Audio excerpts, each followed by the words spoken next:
ಕಾರ್ಯಕ್ರಮಗಳು ಸಕ್ಸಸ್ ಆಗ್ತಕ್ಕಂಥದ್ದು ತುಂಬಾ ವಿರಳ.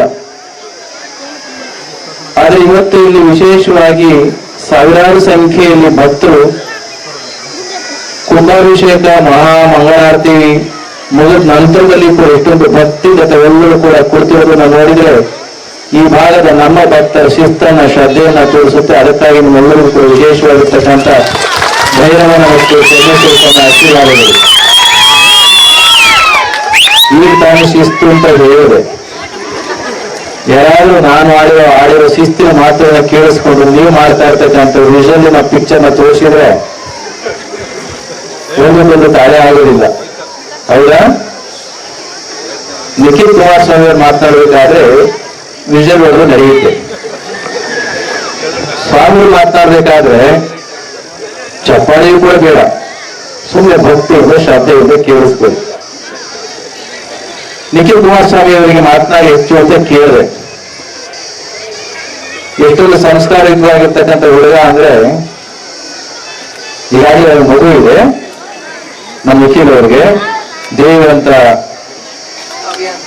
ಅವ್ಯಾನ್ ದೇವ್ ಅವರ ತಂದೆ ತಾಯಿಗಳು ಕೊಟ್ಟಿರ್ತಕ್ಕಂಥ ಸಂಸ್ಕಾರ ಗುರು ಸಾನ್ನಿಧ್ಯದಲ್ಲಿ ಹೆಚ್ಚು ಮಾತನಾಡುವಾಗ ಬೇರೆ ಸಂದರ್ಭದಲ್ಲಿ ಬಂದು ಅವ್ರಿಗೆ ಮಾತನಾಡ್ಕೊಡ್ತು, ನೀವೇ ಮಾತನಾಡಿ ಸ್ವಾಮಿ ಅಂತ ಹೇಳಿ ಅವರು ಭಕ್ತರು ಬಂದು ಮುಂದಿನ ಸಾಲಿನಲ್ಲಿ ಬಹಳಷ್ಟು ಕೇಳಿಕೊಂಡು ಪುಟ್ರಾಜ ನನಗೆ ಸನ್ಮಾನ ಮಾಡೋ ನೆಪದಲ್ಲಿ ನೀವು 2 ನಿಮಿಷದಲ್ಲಿ ಮುಗಿಸ್ಬಿಟ್ರಲ್ಲ, ನೀವು ಇನ್ನೊಂದು 50 ನಿಮಿಷ ಮಾತನಾಡಿದ್ದು ನಾನು ಕೂಡ ಕೇಳಿಕೊಂಡೆ. ಬಟ್ ಇದೇ ಬದಲಾಯಿಸಿ ಕುಮಾರಣ್ಣವ್ರು ಬರಬೇಕಾಗಿತ್ತು. ಅವರ ಮನಸ್ಸೆಲ್ಲ ಇಲ್ಲೇ ಇದೆ.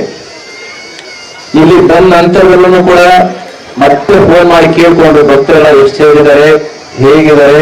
ನಾನು 48ನೇ ದಿನದ ಕಾರ್ಯಕ್ರಮಕ್ಕಾದ್ರೂ ಕೂಡ ಬರಲಿಕ್ಕೆ ಟ್ರೈ ಮಾಡ್ತೀನಿ ಅಂತ ಹೇಳಿದ್ದಾರೆ. ಹಾಗಾಗಿ ಅವರನ್ನ 48ನೇ ದಿನದ ಕಾರ್ಯಕ್ರಮದಲ್ಲಿ ನಿರೀಕ್ಷೆ ಮಾಡ್ತಾ ಆರೋಗ್ಯ ಚೆನ್ನಾಗಿದೆ, ಮತ್ತಷ್ಟು ಹೆಚ್ಚಿನ ಆರೋಗ್ಯಕ್ಕೆ ನಾವೆಲ್ಲರೂ ಕೂಡ ಪ್ರಾರ್ಥನೆ ಮಾಡೋಣ ಅಂತ ಇಲ್ಲಿ ಹೇಳಿ, ಇಲ್ಲಿರ್ತಕ್ಕಂಥವರೆಲ್ಲರೂ ಕೂಡ ಶ್ರೀಮಠದ ಭಕ್ತರು ಜಾಸ್ತಿ ಇದ್ದೀರಿ.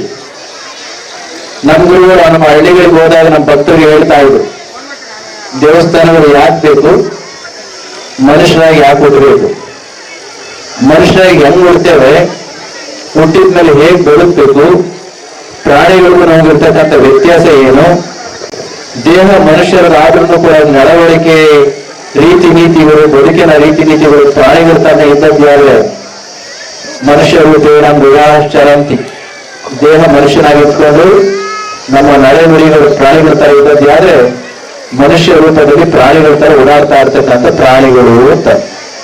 ಅದಕ್ಕೋಸ್ಕರ ನೋಡಿ, ನೀವು ಓದಿರ್ತಕ್ಕಂಥವ್ರು ಇದ್ದೀರಿ. ನಾವು ಓದೋ ದಿನಗಳಲ್ಲಿ ಹೇಳ್ಕೊಡ್ತಿದ್ರು ಮನುಷ್ಯನ ಸೃಷ್ಟಿ ಎಲ್ಲಿಂದ ಪ್ರಾರಂಭ ಆಯಿತು ಅಂತ. ಎಲ್ಲೆಲ್ಲಿಂದಲೋ ಪ್ರಾರಂಭ ಆಗಿ ಅಮೀಬಾ ಅಂತ ಕೇಳಿದಿರ?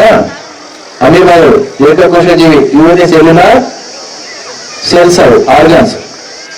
ಅಲ್ಲಿಂದ ಪ್ರಾರಂಭ ಆದವರು ಎಲ್ಲಿ ಹುಟ್ಟಿ ಎಲ್ಲಿ ಬಂದಿದ್ದೇವೆ, ಇಲ್ಲಿ ಬಂದಿದ್ದೇವೆ. ಮನುಷ್ಯನನ್ನು ಕೂಡ ಹಲವಾರು ಜನರು ಹಲವಾರು ರೀತಿಯಲ್ಲಿ ಕರೀತಾರೆ. ಕೆಲವರು ರ್ಯಾಷನಲ್ ಅನಿಮಲ್ ಅಂತ ಕರೀತಾರೆ, ಇನ್ನು ಕೆಲವರು ಸ್ಪಿರಿಚುವಲ್ ಅನಿಮಲ್ ಅಂತ ಕರೀತಾರೆ.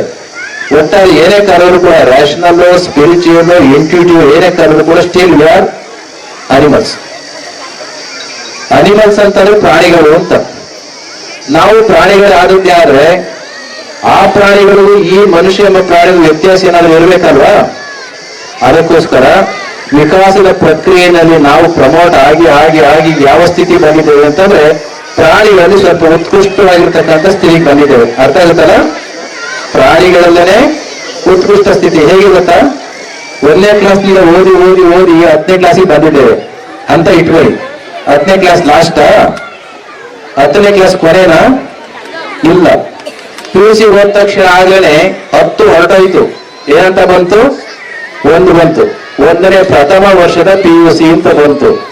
10 ಅಂತ ಇದ್ದದ್ದು ಪ್ರಥಮ 1ನೇ PUC 2ನೇ PUC ಅಂತ ಬಂತು. ಸಮ will pass with the PUC.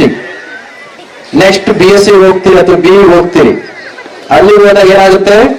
1ನೇ ವರ್ಷದ BE, 2ನೇ ವರ್ಷದ BE.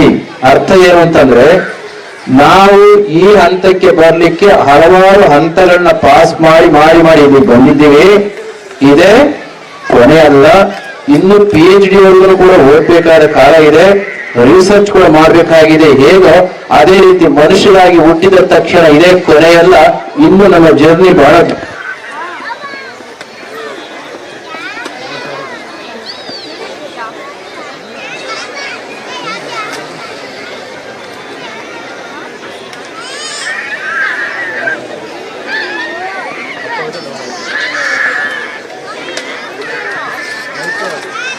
Mic mic mic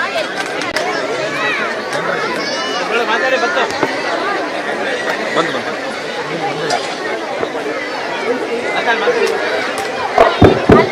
Jayashree ಅವರು, ನಮ್ಮ ಜರ್ನಿ ಹತ್ರ ಇದೆಯಾ ದೂರ ಇದೆಯಾ?